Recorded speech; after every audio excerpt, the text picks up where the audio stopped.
But first, right now at 5 on WHAS 11 News, slow and steady. You are looking live at the construction site along East Chestnut, the rescue that's been underway since just before noon today. This is between Preston and Floyd, right in downtown.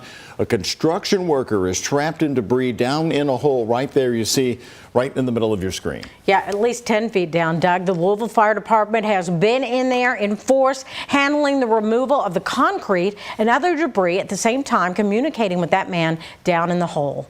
It is our top story right here at 5. I'm Connie Leonard. And I'm Doug Proffitt. The Louisville Fire Department says the worker fell several feet underground. WHAS 11's Ian Hardwitt and photojournalist Emma Gefter are on East Chestnut Street.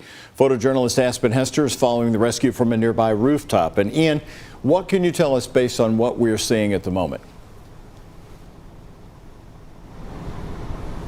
Doug, I can tell you this is a very tricky operation the Louisville firefighters are having to pull off. I'll let you see them working right now.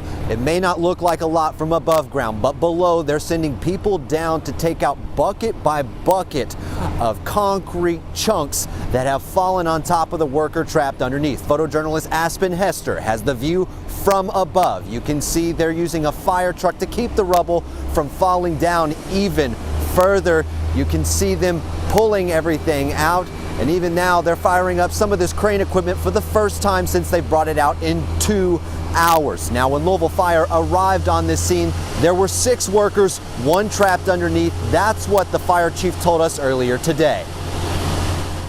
One of those workers at about 11:40 fell into a void space, and when they fell, a lot of rubble and debris came down on top of them and they were pinned. So firefighters shored up the mountains of rubble up top to make sure no more fell down. Bucket by bucket, they pulled out more of the demolished building from beneath. It's a precarious job, says Louisville Fire Chief Brian O'Neill. Because every time you shift anything, that can cause other things to happen within all that debris pile that they're moving to get to this person. The individual that's in there is talking to us. He is Spanish speaking only, but Captain Ramirez from Rescue 11 Quint 7 is bilingual and is speaking to him right now. That person, a contract worker, was demolishing a city-owned property slated to become a park for workers in Louisville's medical district. Paula Bryant has seen the crew working before. And obviously, falling in a big hole like that, he's going to have some injuries, so we hope that he recovers quickly. And Chief O'Neill isn't exactly sure what the outcome will be, though he puts faith in the experienced rescuers. There's no one way that things like this happen. This has been a challenging week for Louisville Fire Department, for all first responders here in Louisville. Yet another example of the heroism of all of them, and a giant thanks on behalf of the entire city of Louisville to every first responder.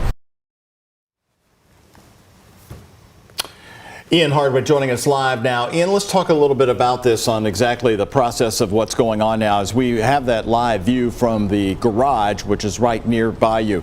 We see a lot of the rescue workers there. What exactly has been happening for so many hours now? You don't see a lot of activity, but we know things are underway. They're taking out buckets of concrete chunks from below the building in the basement where that worker is pinned. They say some of that was covering his arms and his chest, and in order to take that off without more falling on top of him, they've got to do it nice and slow, Doug, and they've got medics on standby for when he does come out. All right, Ian Hardwitt live. We'll be joining Ian throughout every single newscast here, so stay with us, and we'll be also showing you live pictures from this garage camera from our photojournalist Aspen Hester throughout the newscast.